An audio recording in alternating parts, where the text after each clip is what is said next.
서울 성북구 돌산 근린공원. 매일 새벽 5시 정각, 공원 입구에서 가장 가까운 세 번째 벤치에는 어김없이 한 노인이 앉아 있었다. 70대 중반으로 보이는 그 노인은 계절이 바뀌어도 날씨가 변해도 같은 시간, 같은 자리를 지켰다. 등산객들은 그를 벤치 할아버지라 불렀다. 누군가는 치매 증상이 아니냐 걱정했고, 누군가는 외로움을 달래는 노인의 일과련이 했다. 하지만 아무도 그 이유를 정확히 알지 못했다. 노인의 이름은 박준서, 키 170cm, 약간 구부정한 허리, 깊게 파인 주름 사이로 여전히 단단한 의지가 서려 있는 눈빛을 가진 남자였다. 그는 매일 새벽 4시 40분이면 집을 나섰다. 15분이면 충분히 도착할 거리였지만 그는 언제나 20분 일찍 출발했다. 공원까지 가는 길은 완만한 오르막이었다. 젊었을 때는 아무렇지도 않던 길이었지만 이제는 중간에 한 번쯤 멈춰 숨을 고르곤 했다. 그래도 그는 멈추지 않았다. 47년간 단 하루도 거르지 않았다. 새벽 공원은 고요했다. 이른 시간이라 등산객도 드물었고 가로등 불빛만이 어둠 속에서 희미하게 길을 밝히고 있었다. 박준서는 천천히 걸으며 주변을 살폈다. 47년 전과 달라진 것들이 많았다. 나무들은 더 커졌고 벤치는 몇 번이나 교체되었으며 공원 입구에는 운동기구들이 새로 설치되어 있었다. 하지만 변하지 않은 것도 있었다. 세 번째 벤치의 위치. 그 벤치에서 바라보는 동쪽 하늘. 그리고 새벽 5시가 되면 떠오르기 시작하는 붉은 해. 박준서는 정확히 4시 55분에 벤치에 앉았다. 그리고 시계를 확인했다. 아날로그 시계. 오래되어 유리에 금이 가 있었지만 여전히 정확하게 시간을 가리키고 있었다. 이 시계는 47년 전 그 사람이 마지막으로 만져본 물건이었다. 5시 정각. 박준서는 똑바로 앞을 바라보았다. 공원 입구 쪽을 그 방향으로 누군가 걸어올 것만 같은 착각에 빠지며 그는 미세하게 몸을 긴장시켰다.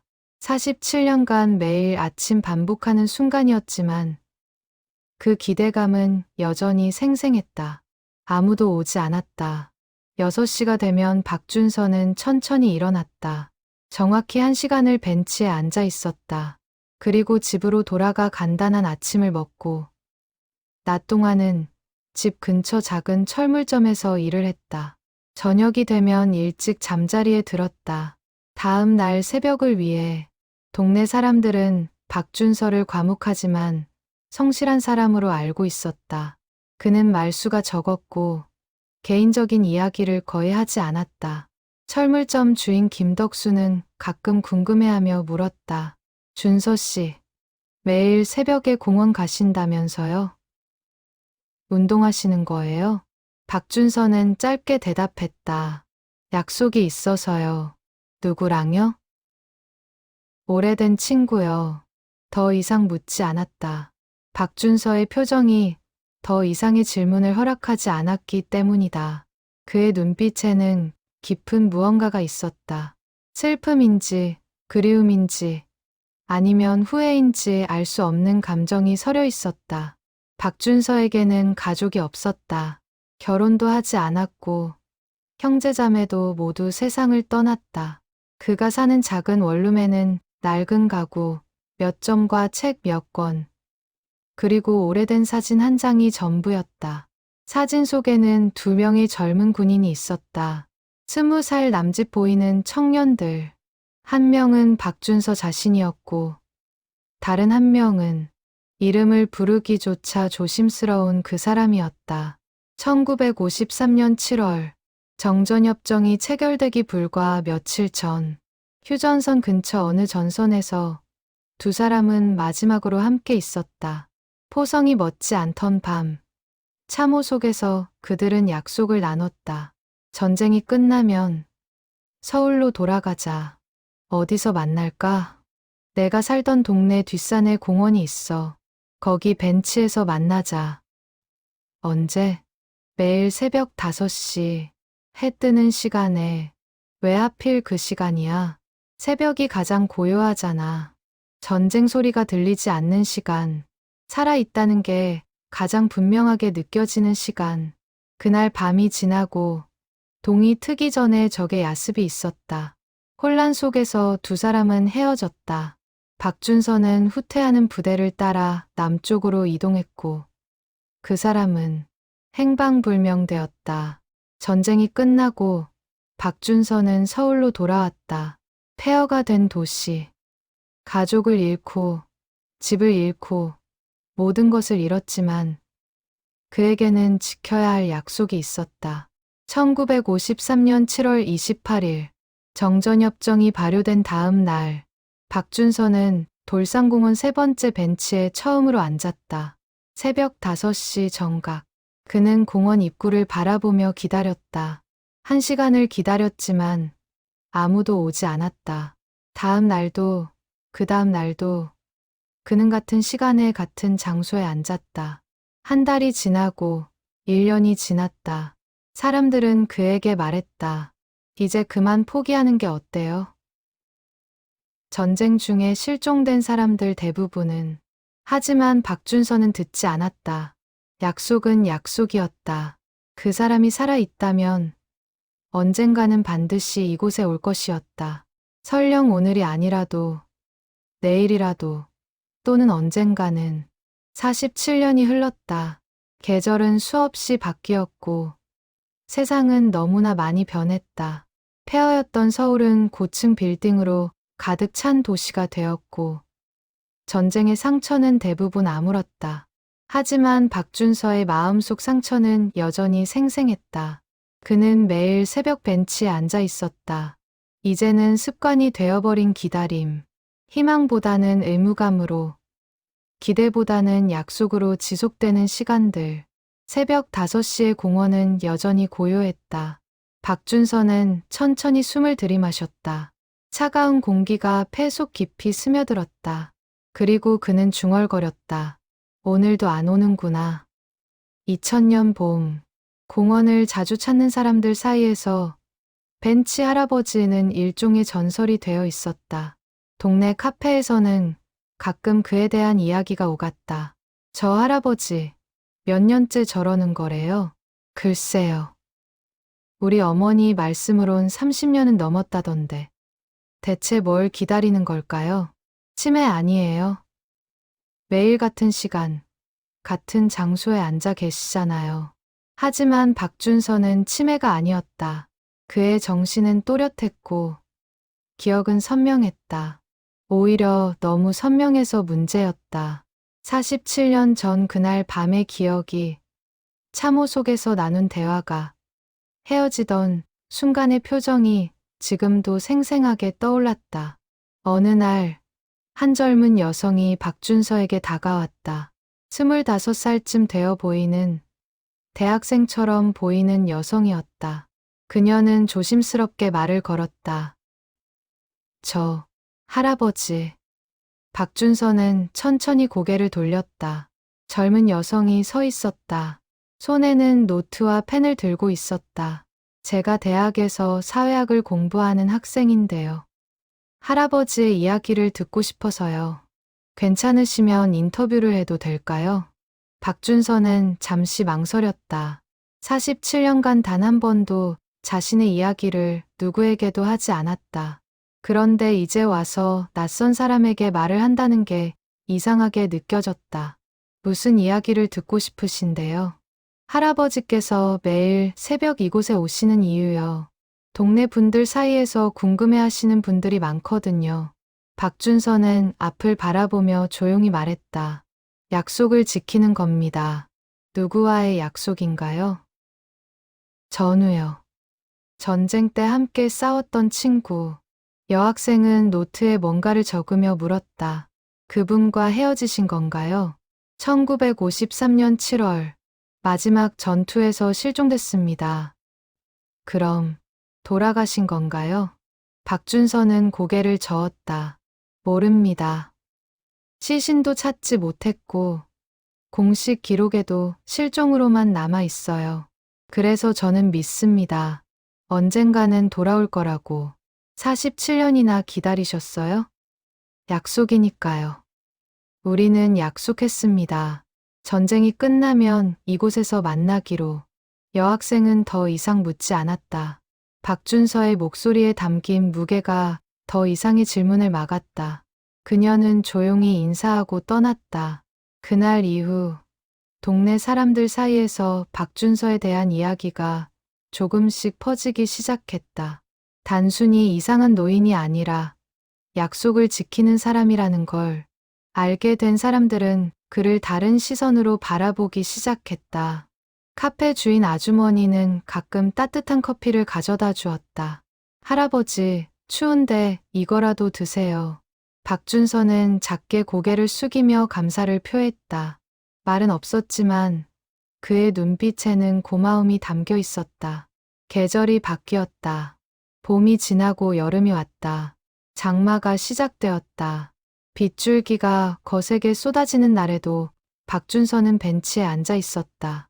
우산을 받쳐 들고 빗물에 젖으면서도 그는 새벽 5시를 지켰다. 할아버지, 이러다 감기 걸리세요. 지나가던 등산객이 걱정스럽게 말했지만 박준서는 괜찮다는 듯 손을 흔들었다. 괜찮습니다. 약속을 지켜야 해서요. 그해 여름은 유난히 길었다. 폭염이 계속되었고 새벽에도 열기가 가시지 않았다. 70 중반의 노인에게는 힘든 시간이었다. 그래도 박준서는 멈추지 않았다. 어느 날 아침 철물점 주인 김덕수가 박준서에게 물었다. 준서 씨, 혹시 그분이 돌아가셨을 가능성은 생각 안 해보셨어요? 박준서는 잠시 침묵했다. 그리고 천천히 말했다. 생각해봤죠. 수천 번도 넘게. 하지만 확신할 수 없어요. 시신을 보지 못했으니까요. 그리고 약속은 약속이니까요. 47년이나 기다리시면서 힘들지 않으세요? 힘들죠. 하지만 제가 기다리지 않으면 그 사람이 돌아왔을 때 아무도 없을 테니까요. 그게 더 끔찍해요. 김덕수는 더 이상 묻지 않았다. 박준서의 눈빛에는 흔들리지 않는 확신이 있었다. 2000년 가을이 왔다. 공원의 나무들이 단풍으로 물들기 시작했다. 아침 저녁으로 쌀쌀한 바람이 불었고 박준서는 두꺼운 외투를 입고 공원을 찾았다. 어느 날 새벽 평소처럼 벤치에 앉아있던 박준서는 이상한 느낌을 받았다. 뭔가 다른 기운이 느껴졌다. 그는 주변을 둘러보았다. 공원은 여전히 고요했고 아무도 없었다. 하지만 분명히 뭔가 달랐다. 그는 벤치 옆을 내려다보았다. 그리고 숨을 멈췄다. 벤치 옆 땅바닥에 작은 나뭇가지로 그어진 흔적이 있었다. 마치 누군가 일부러 표시를 한 것처럼. 그 모양은 화살표였다. 공원 입구 방향을 가리키는 화살표. 박준서는 천천히 일어났다. 심장이 빠르게 뛰기 시작했다. 47년간 느껴보지 못한 감정이 밀려왔다. 그는 화살표를 따라 천천히 걸었다. 공원 입구 근처 큰 나무 아래에 또 다른 표시가 있었다. 나무 껍질에 작은 십자가 표시. 누군가 칼로 새긴 것 같았다. 새로 생긴 흔적이었다. 박준서는 나무 주변을 살폈다. 그리고 나무 뿌리 근처에서 작은 천 조각을 발견했다. 낡은 군용천. 47년 전 그들이 입었던 군복과 같은 재질의 천이었다. 손이 떨렸다. 박준서는 천 조각을 조심스럽게 집어들었다. 그리고 그 안에서 작은 종이 쪽지를 발견했다. 종이는 오래되어 누렇게 변해 있었다. 하지만 글씨는 여전히 읽을 수 있었다. 살아있다. 곧 간다. 단 6글자. 하지만 박준서에게는 세상 그 무엇보다 소중한 메시지였다. 그는 종이를 가슴에 꼭 안으며 눈을 감았다. 뜨거운 것이 눈가에서 흘러내렸다. 살아있구나. 종이 쪽지를 발견한 그날부터 박준서의 기다림은 달라졌다. 단순한 희망이 아니라 확실한 기대로 변했다. 그는 매일 새벽 더 일찍 공원에 도착했고 더 세심하게 주변을 살폈다. 일주일 후 또 다른 흔적이 나타났다. 벤치 등받이에 작은 금속 조각이 끼워져 있었다. 박준서는 그것을 조심스럽게 빼냈다. 낡은 군번줄의 일부였다. 이름표는 없었지만 특유의 금속 재질과 형태가 625 전쟁 당시 사용하던 것과 똑같았다. 박준서는 주변을 둘러보았다. 혹시 누군가 숨어서 자신을 지켜보고 있는 건 아닐까. 하지만 공원은 여전히 고요했다. 새벽의 정적만이 감돌고 있었다. 그날 저녁, 박준서는 철물점에서 돌아오는 길에 동네 파출소를 찾았다. 젊은 경찰관이 그를 맞았다. 무슨 일로 오셨어요? 할아버지? 혹시 최근에 실종자 찾기 신고 같은 게 들어온 게 있나요? 625 전쟁 관련해서요. 경찰관은 고개를 저었다. 전쟁 실종자요? 글쎄요. 그런 신고는 오래전부터 거의 없었는데요. 할아버지, 혹시 찾으시는 분이 계세요? 박준서는 잠시 망설이다가 말했다. 아닙니다. 그냥 궁금해서 물어본 겁니다. 그는 파출소를 나왔다. 공식적인 경로로는 아무것도 알아낼 수 없을 것 같았다. 그 사람이 살아있다면 왜 47년이나 지나서야 연락을 하는 걸까? 왜 직접 나타나지 않고 이렇게 흔적만 남기는 걸까? 의문은 많았지만 박준서는 기다리기로 했다. 지금까지 47년을 기다렸는데 조금 더 기다리는 것쯤이야. 한 달이 지났다. 11월 초 첫눈이 내리던 날 새벽이었다. 박준서는 평소처럼 벤치에 앉아 있었다. 눈송이가 그의 어깨 위에 소리 없이 내려앉았다. 그때 벤치 옆 땅바닥에서 또 다른 것을 발견했다. 눈 속에 반쯤 묻혀있는 작은 주머니. 박준서는 그것을 집어들었다. 군용 배낭에서 떼어낸 듯한 낡은 천 주머니였다. 안에는 작은 사진 한 장이 들어 있었다. 흑백 사진. 너무 오래되어 빛이 바래고 모서리가 달아 있었지만 사진 속 두 사람의 모습은 여전히 알아볼 수 있었다. 그것은 박준서 자신이 가지고 있는 사진과 똑같은 사진이었다. 전쟁 중 어느 휴식 시간에 찍었던 두 명의 젊은 군인이 함께 있는 사진. 박준서는 사진을 꺼내 자세히 들여다보았다. 그리고 뒷면에 작은 글씨가 적혀 있는 것을 발견했다. 기억하고 있다. 약속을 잊지 않았다. 그의 필체였다. 틀림없었다. 47년이 지났지만 박준서는 그 글씨체를 한눈에 알아볼 수 있었다. 정말 살아있는 거야? 박준서는 사진을 가슴에 꼭 안으며 하늘을 올려다보았다. 눈은 계속 내리고 있었다. 하얀 눈송이들이 세상을 뒤덮고 있었다. 그날 이후 박준서는 매일 새벽 공원 곳곳을 더 꼼꼼히 살피기 시작했다. 벤치 주변뿐만 아니라 공원 입구, 나무 아래, 산책로까지. 혹시 또 다른 흔적이 있을지 몰라서 12월 중순, 겨울 추위가 본격적으로 시작되었다. 영하 10도를 넘나드는 날씨에도 박준서는 벤치를 지켰다. 두꺼운 외투를 입고 핫팩을 주머니에 넣고 그는 매일 새벽 5시를 기다렸다. 어느 날 동네 병원 간호사가 박준서를 불러 세웠다. 할아버지, 건강검진 받으신 지 오래되셨죠? 한번 병원에 오세요. 무료 검진 해드릴게요. 괜찮습니다. 아니에요. 이 추운 날씨에 매일 새벽에 나가시면 몸이 안 좋아지실 수 있어요. 박준서는 고개를 저었다.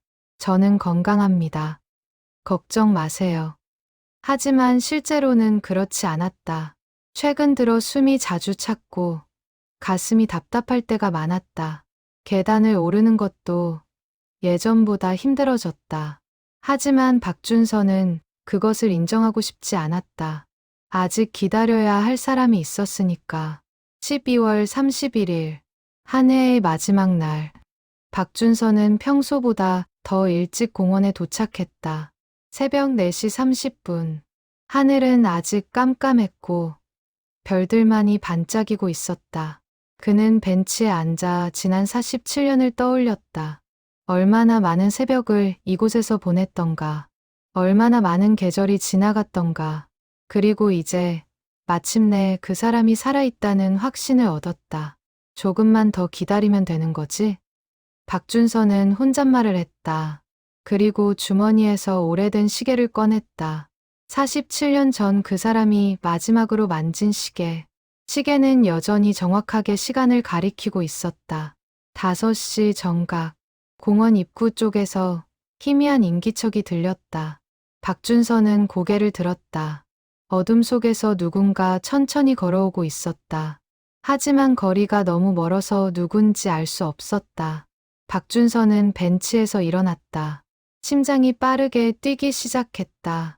그는 그 방향으로 천천히 걸어갔다.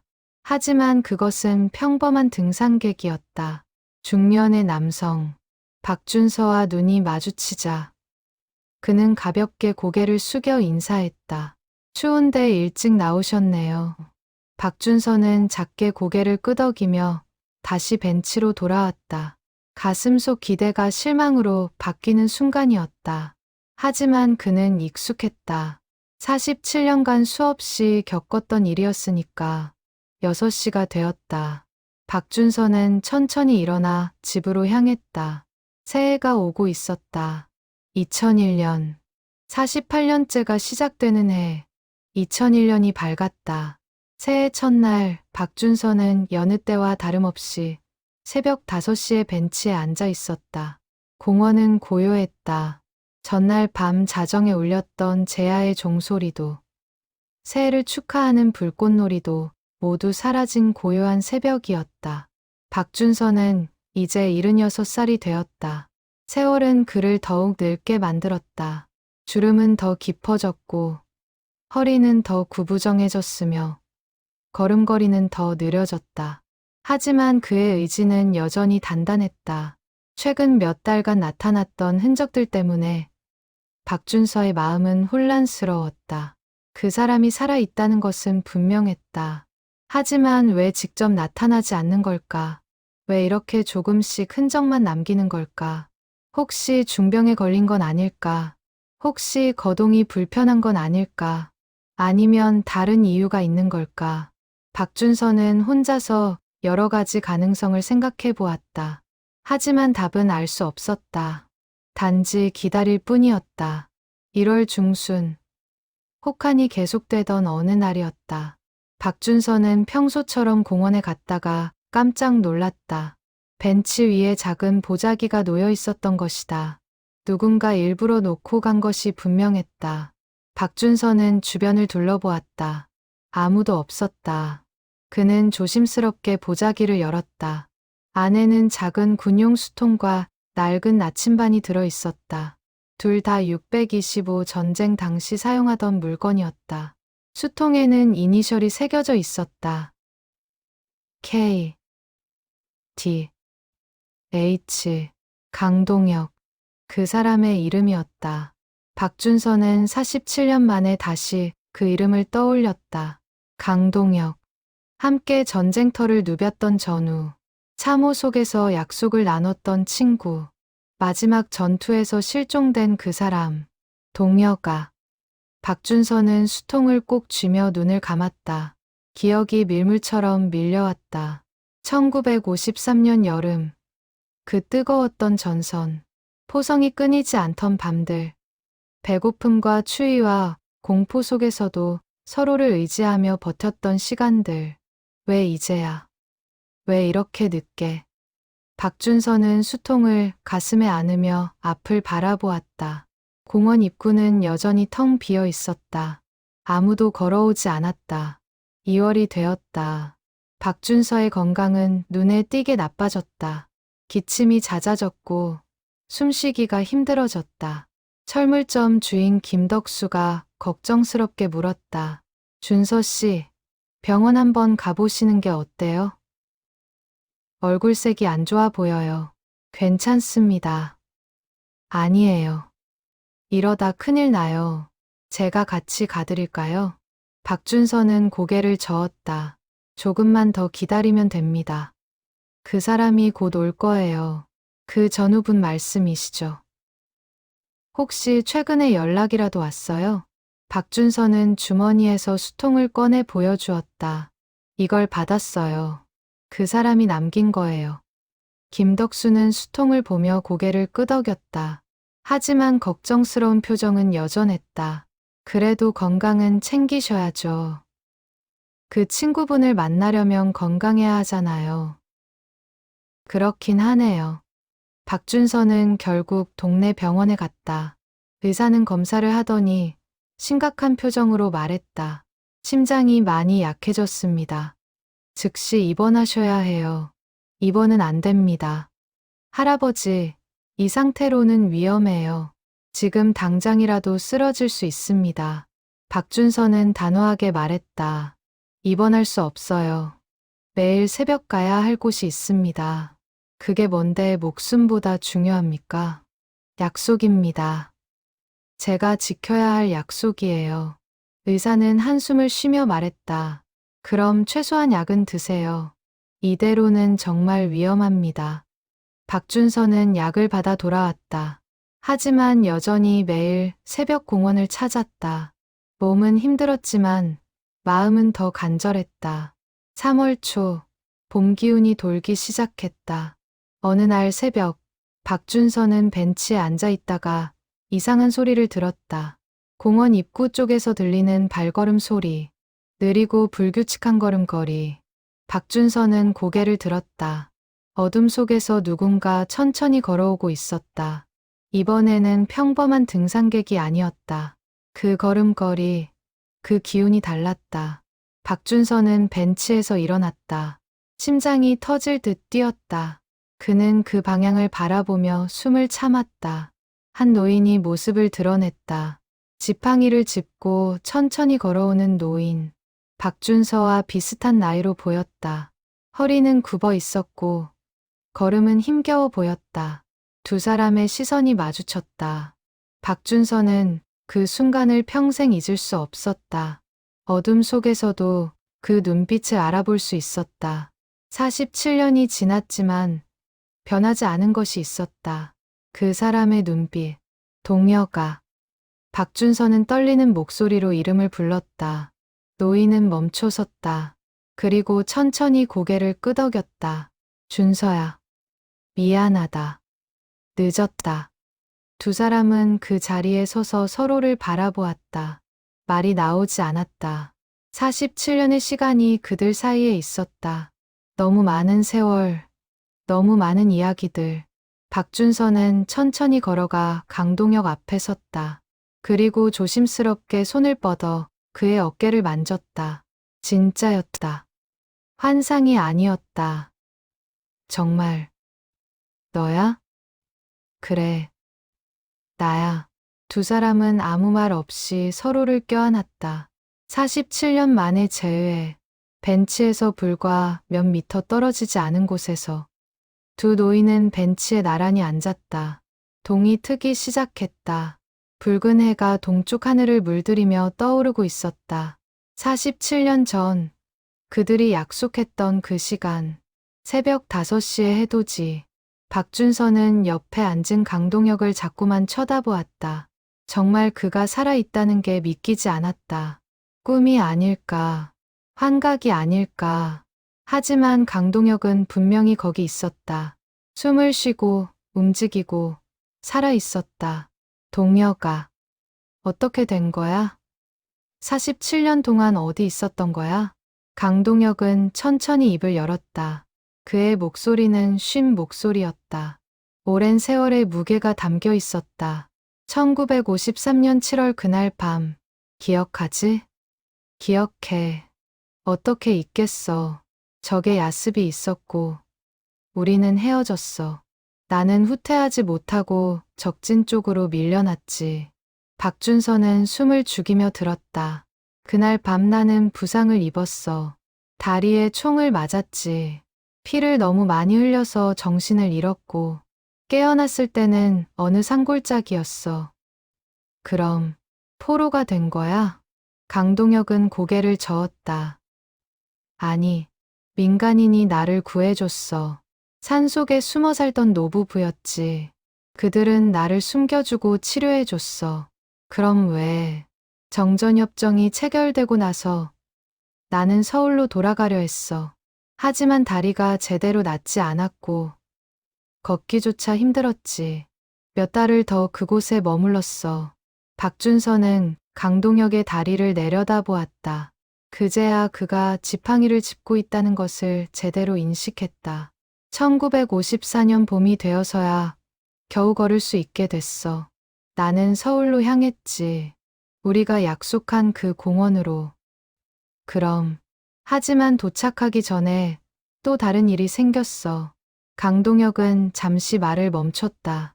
그의 눈빛에 깊은 슬픔이 어렸다. 길에서 교통사고를 당했어. 머리를 다쳤고 기억을 잃었지. 박준서는 숨을 멈췄다. 기억상실?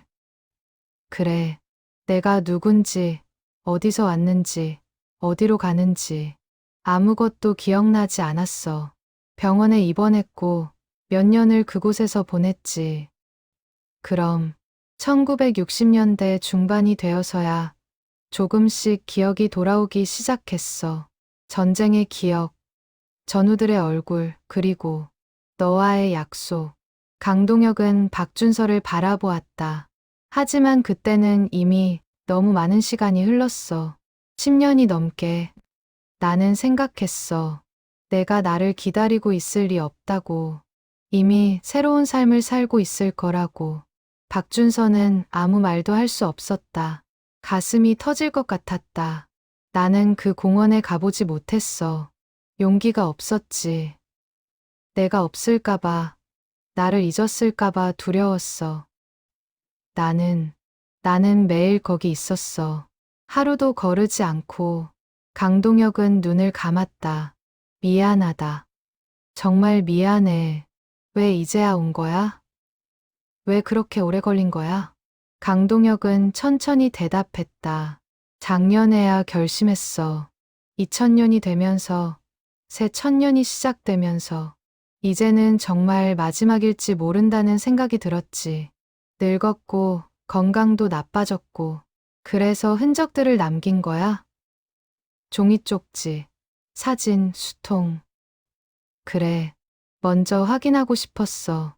내가 정말로 아직도 기다리고 있는지, 나를 기억하고 있는지. 박준서는 주머니에서 낡은 시계를 꺼냈다. 이거 기억나? 내가 마지막으로 만진 시계야. 47년간 매일 이걸 가지고 다녔어. 강동혁은 시계를 보며 눈물을 흘렸다. 미안해. 정말 미안해. 두 노인은 한동안 말없이 앉아 있었다. 해는 완전히 떠올랐고 공원은 밝아졌다. 이른 등산객들이 하나둘 지나갔다. 박준서가 먼저 입을 열었다. 그동안 뭐 하고 살았어?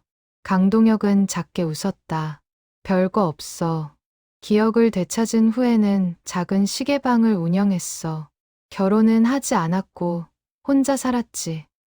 나도 혼자야. 알았어. 지난 몇 달간 너를 지켜봤거든. 지켜봤다고? 그래. 멀리서. 내가 매일 새벽 오는 걸 봤어. 비가 오나 눈이 오나 한 번도 빠지지 않고. 박준서는 고개를 끄덕였다. 약속이었으니까. 고마워. 기다려줘서. 나도 고마워. 살아서 돌아와줘서. 두 사람은 서로를 바라보며 미소 지었다. 47년 만의 미소였다.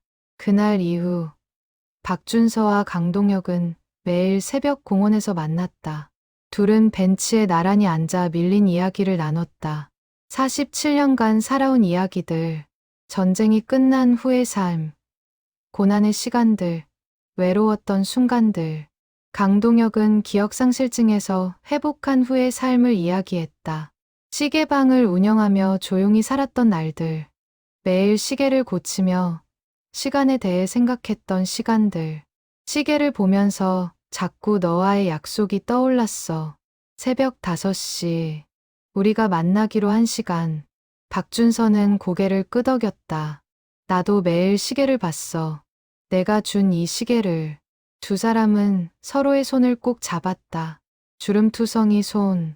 세월의 흔적이 가득한 손. 하지만 그 악수는 47년 전과 똑같이 따뜻했다. 동네 사람들은 두 노인의 재회 이야기를 들었다. 카페 주인 아주머니는 눈물을 글썽이며 말했다.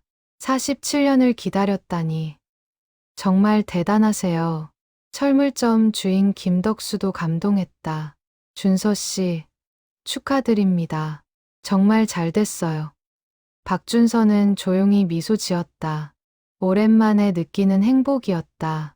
하지만 기쁨도 잠시. 박준서의 건강은 계속 나빠졌다. 기침은 더 심해졌고 숨쉬기는 더 힘들어졌다. 의사는 다시 한번 입원을 권했지만 박준서는 거절했다. 이제 동혁이를 만났는데 입원할 순 없어요. 함께 있을 시간이 얼마 남지 않았을지도 모르잖아요. 강동혁도 박준서의 상태를 걱정했다. 준서야, 병원에 가야 해. 내 얼굴색이 너무 안 좋아. 괜찮아. 너를 만났으니 이제 괜찮아. 그게 무슨 소리야. 우리 이제 시작인데. 박준서는 고개를 저었다. 47년을 기다렸어. 이제 만났으면 됐어. 그걸로 충분해. 아니야. 우리 앞으로 더 많은 시간을 함께 보내야 해. 두 사람은 매일 새벽 공원에서 만났고, 낮에는 함께 동네를 산책했다. 느린 걸음으로 서로를 부축하며 그들은 오랜만에 세상을 함께 걸었다. 어느 날 그들은 한강 둔치를 찾았다. 강물을 바라보며 강동혁이 말했다. 전쟁이 끝나고 처음 서울에 왔을 때 이 강을 봤어. 다리는 모두 끊어져 있었고 강변은 폐허였지. 그런데 지금은 많이 변했지. 그래, 세상은 정말 많이 변했어.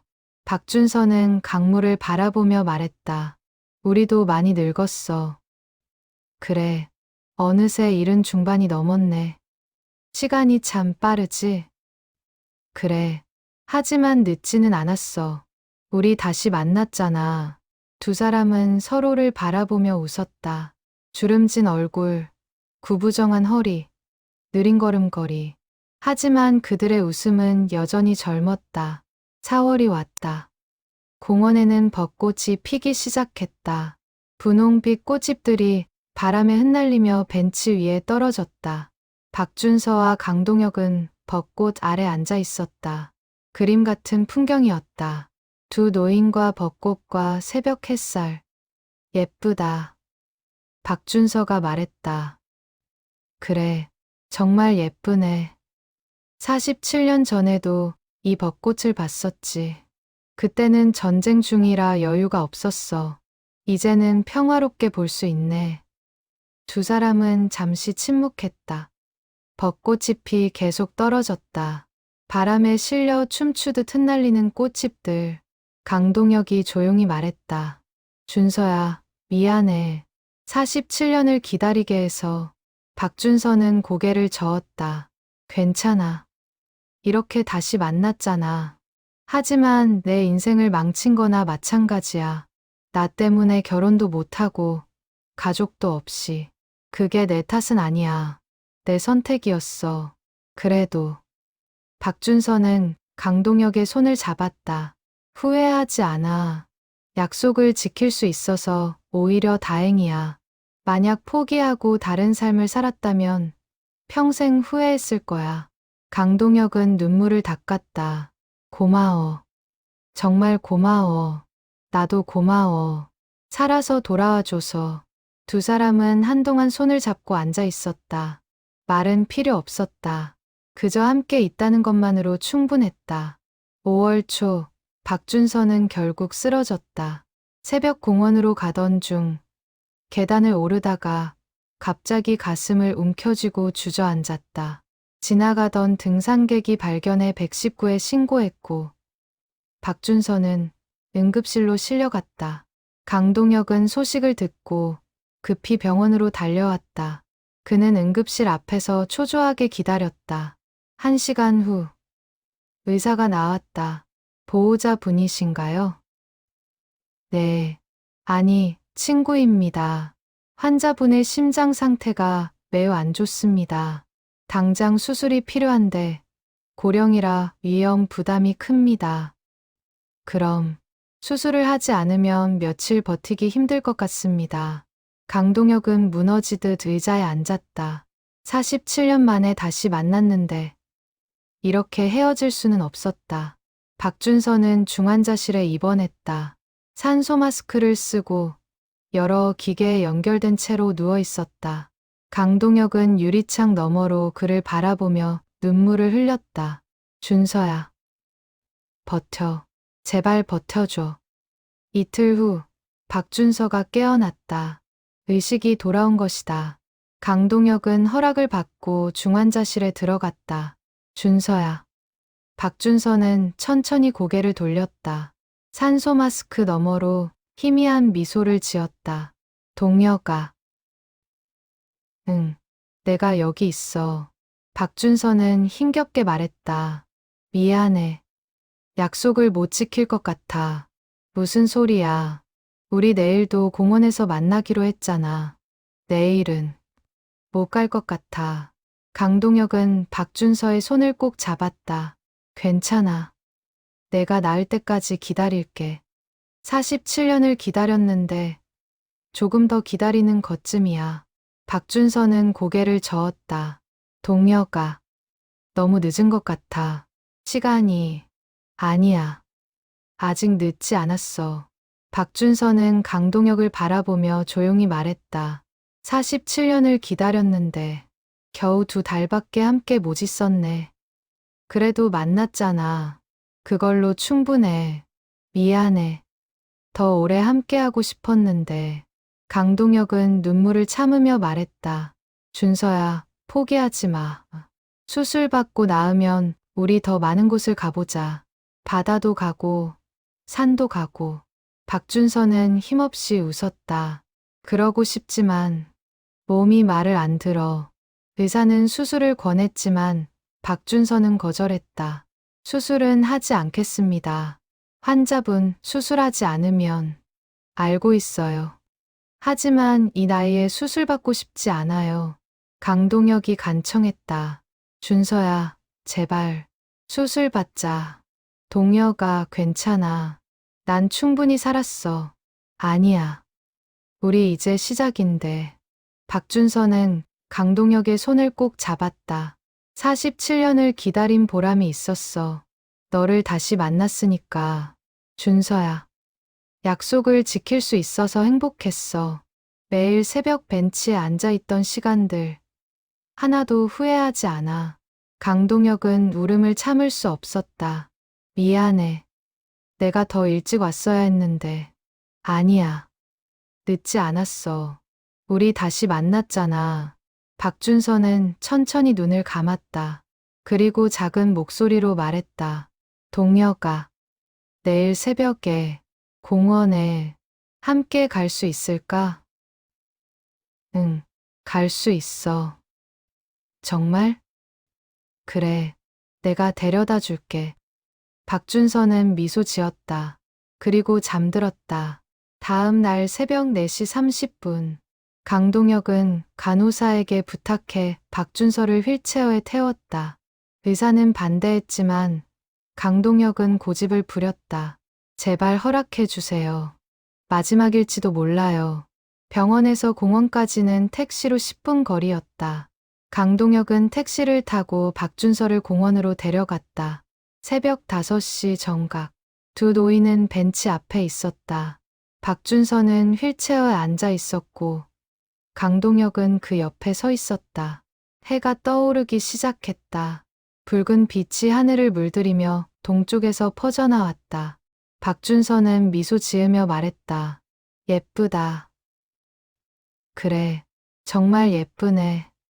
47년 전에도 이렇게 봤었지.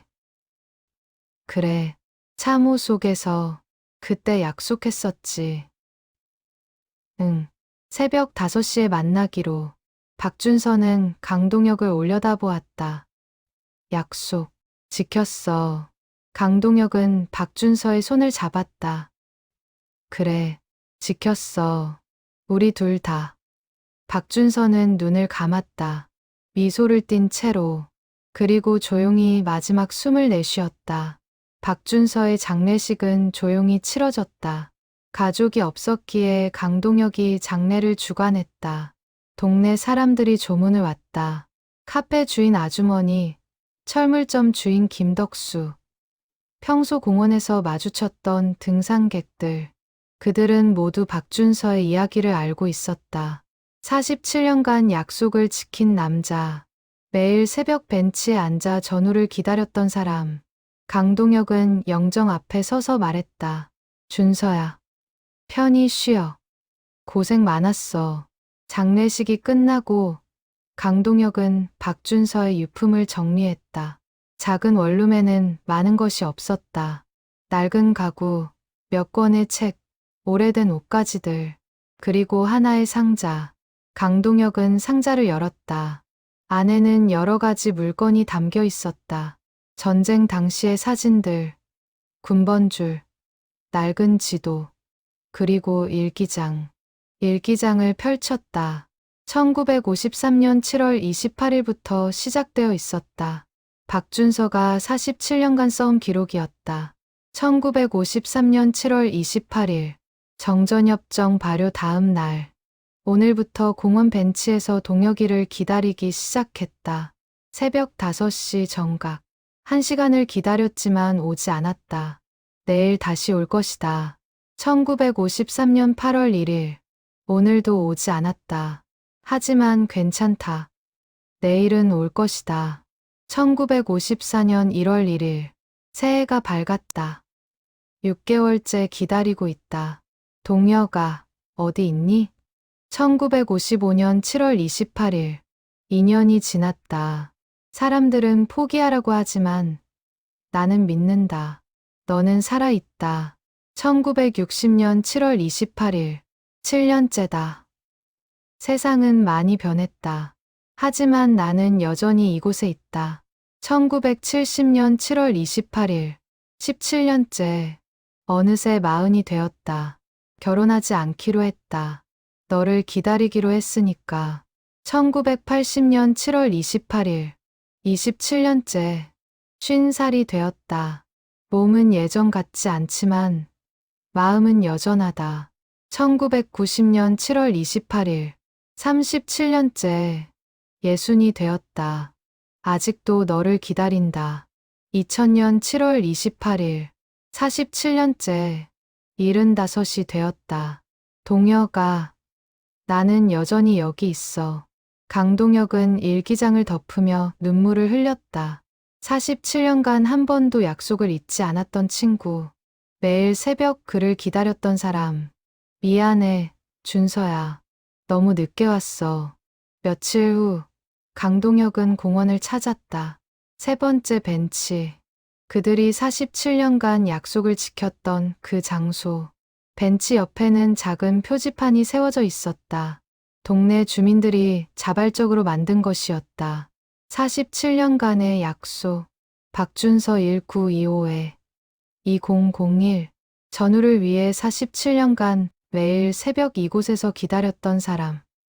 우정과 약속의 상징. 강동혁은 벤치에 앉았다. 박준서가 앉았던 그 자리에.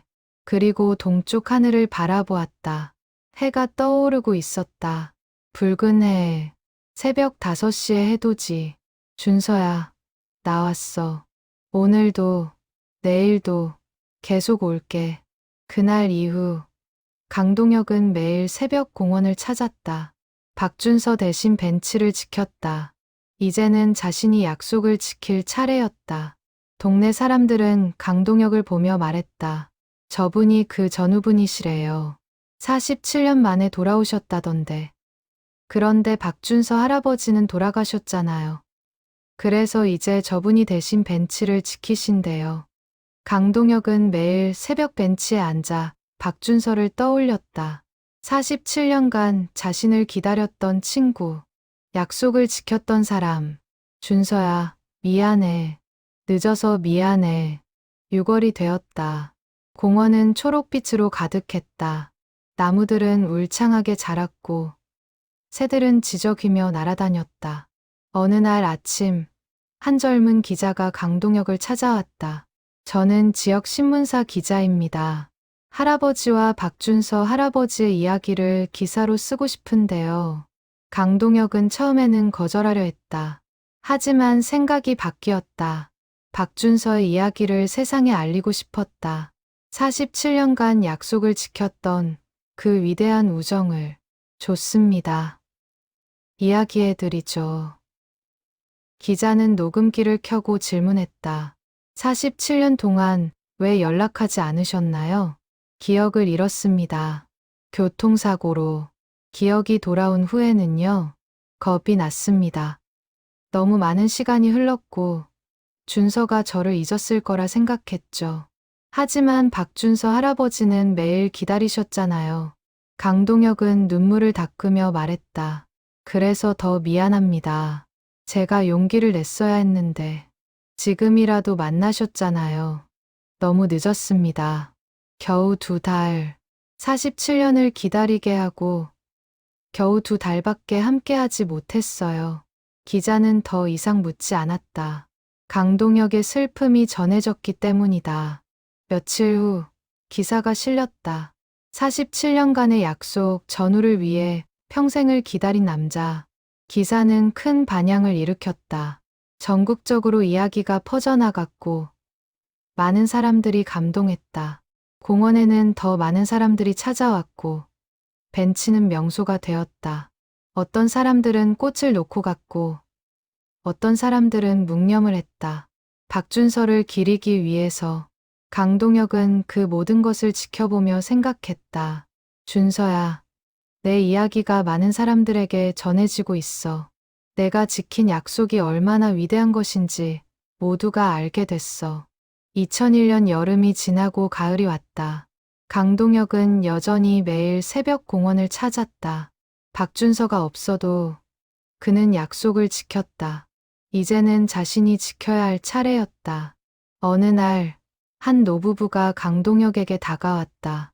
할아버지, 저희가 박준서 할아버지의 이야기를 듣고 왔습니다. 어디서 오셨습니까? 부산에서요. 저희 할아버지도 625 참전 용사셨거든요. 박준서 할아버지의 이야기를 듣고 너무 감동받아서 직접 이곳에 와보고 싶었습니다. 강동역은 고개를 끄덕이며 벤치를 가리켰다. 여기 앉으세요. 노부부는 벤치에 앉았다. 그리고 조용히 묵념했다. 할아버지, 박준서 할아버지는 정말 대단한 분이셨어요. 그랬습니다. 저보다 훨씬 강한 사람이었죠. 47년을 기다리다니. 보통 사람은 할 수 없는 일이에요. 강동역은 동쪽 하늘을 바라보며 말했다. 약속이었으니까요. 우리는 서로에게 약속했습니다. 전쟁이 끝나면 이곳에서 만나기로. 그 약속을 지키기 위해 평생을 바치신 거네요. 그렇습니다. 노부부는 한참을 앉아 있다가 일어났다. 저희도 약속을 더 소중히 지켜야겠어요. 박준서 할아버지처럼. 그러세요. 약속은 지켜야 합니다. 그 후로도 많은 사람들이 공원을 찾았다. 전쟁 유가족, 참전 용사, 젊은 연인들, 가족 단위 방문객들. 그들은 벤치에 앉아 박준서의 이야기를 떠올렸다. 동네 주민들은 매년 7월 28일을 약속의 날로 정했다. 박준서가 처음 벤치에 앉았던 그날을 기념하기 위해서였다. 첫 번째 기념일인 2002년 7월 28일, 공원에서 작은 행사가 열렸다. 동네 사람들이 모였고 강동역이 추도사를 했다. 박준서, 내 친구. 당신은 약속의 의미를 보여준 사람입니다. 47년간 한 번도 포기하지 않고 기다렸습니다. 당신의 우정을 평생 잊지 못할 것입니다. 사람들은 묵념했고 벤치에 꽃을 놓았다. 작은 추모비도 세워졌다. 친구를 위한 47년간의 기다림. 박준서를 기리며 강동혁은 추모비 앞에 서서 오래도록 서 있었다. 눈물이 흘러내렸지만 그는 닦지 않았다. 계절이 바뀌었다. 2002년 겨울이 왔다. 강동혁의 건강도 나빠지기 시작했다. 오랜 세월의 무게가 그의 몸을 짓누르고 있었다. 하지만 그는 여전히 매일 새벽 공원을 찾았다. 어느 날 철물점 주인 김덕수가 걱정스럽게 말했다. 할아버지, 건강이 안 좋으신 것 같은데 병원에 가보세요. 괜찮습니다. 아니에요. 얼굴색이 너무 안 좋아요. 강동혁은 작게 웃으며 말했다. 조금만 더 버티면 됩니다. 준서와의 약속을 지켜야 해서요. 약속이요? 매일 새벽 이곳에 오기로 했거든요. 김덕수는 더 이상 말하지 못했다. 강동혁의 눈빛에 담긴 결의가 느껴졌기 때문이다. 2003년 봄이 왔다. 강동혁은 78살이 되었다. 몸은 많이 약해졌지만 의지는 여전히 강했다. 그는 매일 새벽 벤치에 앉아 박준서를 떠올렸다. 준서야, 오늘도 왔어. 약속대로. 어느 날, 한 초등학교 선생님이 학생들을 데리고 공원을 찾았다. 현장 학습이었다. 선생님은 벤치 앞에 서서 아이들에게 이야기했다. 여기가 바로 약속의 벤치예요. 박준서 할아버지가 47년간 전우를 기다렸던 곳이죠. 아이들은 신기한 표정으로 벤치를 바라보았다. 선생님, 47년이 얼마나 긴 시간이에요? 아주 긴 시간이란다. 너희가 태어나기도 훨씬 전부터 기다렸던 거야. 왜 그렇게 오래 기다렸어요? 약속을 지키기 위해서였어. 친구와의 약속. 한 아이가 손을 들며 물었다. 선생님, 저도 약속 잘 지킬 거예요. 선생님은 미소 지었다. 그래, 약속은 꼭 지켜야 해. 박준서 할아버지처럼. 강동혁은 멀리서 그 장면을 지켜보며 미소 지었다. 박준서의 이야기가 어린 세대에게도 전해지고 있었다. 준서야, 내 이야기가 아이들에게도 희망을 주고 있어. 여름이 지나고 가을이 왔다. 2003년 11월, 강동혁은 심한 기침과 함께 쓰러졌다. 병원에 실려갔고 의사는 심각한 진단을 내렸다. 폐렴입니다. 고령이라 위험합니다. 강동혁은 입원했지만 계속 퇴원하고 싶어 했다. 공원에 가야 해요. 약속이 있어요. 할아버지, 지금은 쉬셔야 합니다. 아니에요. 준서가 기다리고 있어요. 간호사는 안타까운 표정으로 고개를 저었다. 강동혁의 상태는 점점 나빠지고 있었다. 12월 초, 강동혁의 상태가 위독해졌다. 의사는 가족이나 지인에게 연락하라고 했지만 강동혁에게는 연락할 사람이 없었다. 마지막 날 밤, 강동혁은 간호사에게 부탁했다. 내일 새벽, 공원에 데려다 주실 수 있나요? 할아버지, 그건 안 됩니다. 지금 상태로는. 제발, 마지막 부탁입니다. 간호사는 망설였다. 하지만 강동혁의 간절한 눈빛을 보고 결심했다. 알겠습니다. 제가 모셔다 드릴게요. 2003년 12월 7일 새벽 4시 30분, 간호사는 강동혁을 휠체어에 태워 병원을 나섰다. 추운 겨울 새벽이었다. 영하의 날씨에 찬바람이 매섭게 불었다. 할아버지, 춥지 않으세요? 괜찮습니다. 가야 해요. 택시를 타고 공원으로 향했다. 10분 거리였지만 강동혁에게는 아주 긴 시간처럼 느껴졌다. 공원에 도착했다. 새벽 4시 55분. 강동혁은 휠체어에서 일어나려 했다. 할아버지, 일어나시면 안 돼요. 벤치에 앉아야 해요. 약속. 간호사는 강동혁을 부축해 벤치까지 데려갔다. 강동혁은 벤치에 앉았다. 47년 전, 박준서가 처음 앉았던 그 자리에, 2년 전, 박준서가 마지막으로 앉았던 그 자리에, 새벽 5시 정각.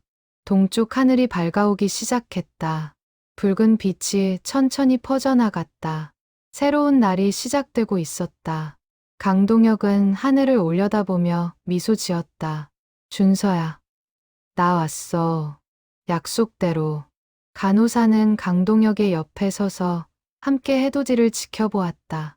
아름다운 광경이었다. 새벽의 고요함 속에서 붉은 해가 천천히 떠오르고 있었다. 예쁘죠? 강동혁이 작은 목소리로 말했다. 네, 정말 아름답네요. 준서도 이걸 매일 봤어요. 47년 동안 대단한 분이셨나 봐요. 그랬죠. 저보다 훨씬 강한 사람이었어요. 강동혁은 주머니에서 낡은 사진을 꺼냈다. 2명의 젊은 군인이 함께 있는 흑백 사진. 47년 전 전쟁 중에 찍었던 사진.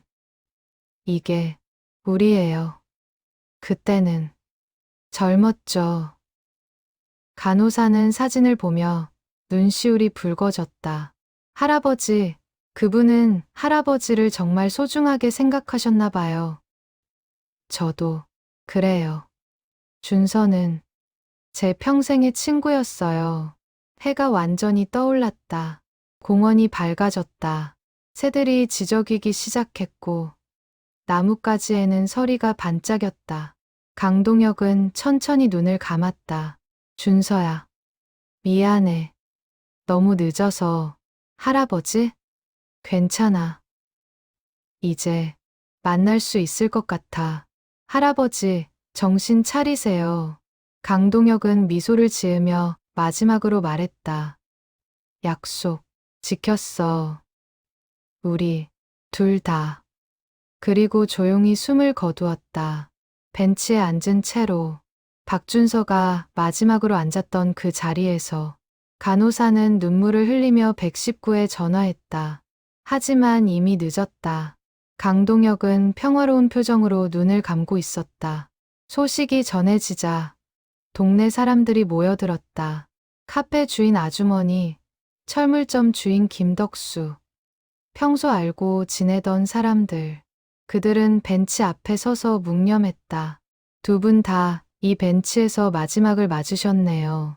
약속을 끝까지 지키신 거예요. 정말 대단한 우정이에요. 강동혁의 장례식은 박준서의 무덤 옆에서 치러졌다. 동네 주민들이 모두 참석했고 멀리서 온 사람들도 있었다.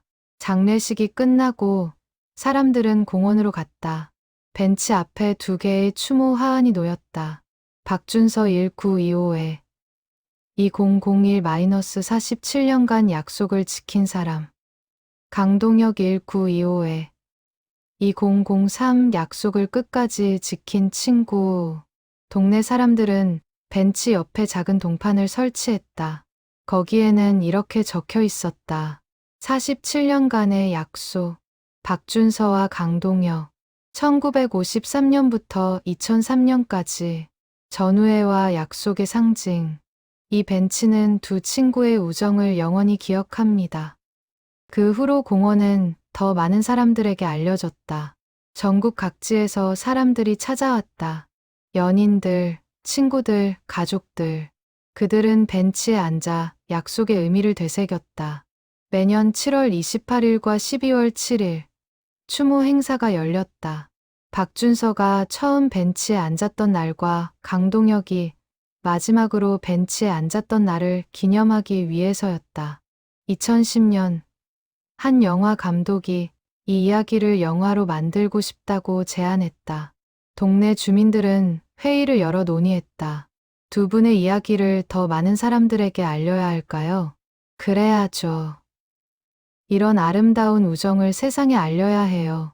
영화는 2012년에 개봉했다. 새벽 5시의 약속이라는 제목으로 영화는 큰 성공을 거두었고 더 많은 사람들이 공원을 찾았다. 벤치는 명소가 되었다. 사람들은 이곳에 와서 소원을 빌었다. 우리도 저 2분처럼 평생 우정을 지키게 해주세요. 약속을 잘 지킬 수 있게 해주세요. 소중한 사람과 오래오래 함께할 수 있게 해주세요. 2020년 공원은 리모델링 되었다. 하지만 세 번째 벤치만은 그대로 보존되었다. 박준서와 강동혁이 앉았던 그 벤치. 47년간 약속의 증거였던 그 벤치. 벤치 주변에는 작은 정원이 조성되었다. 사계절 내내 꽃이 피는 정원. 봄에는 벚꽃, 여름에는 장미, 가을에는 코스모스, 겨울에는 동백. 정원 입구에는 큰 표지판이 세워졌다. 우정의 정원, 박준서와 강동혁을 기억하며 1953-2003. 오늘도 새벽 5시 해가 떠오를 때면 많은 사람들이 이곳을 찾는다. 등산객들, 산책하는 사람들, 약속의 의미를 되새기고 싶은 사람들. 그들은 벤치에 앉아 동쪽 하늘을 바라본다.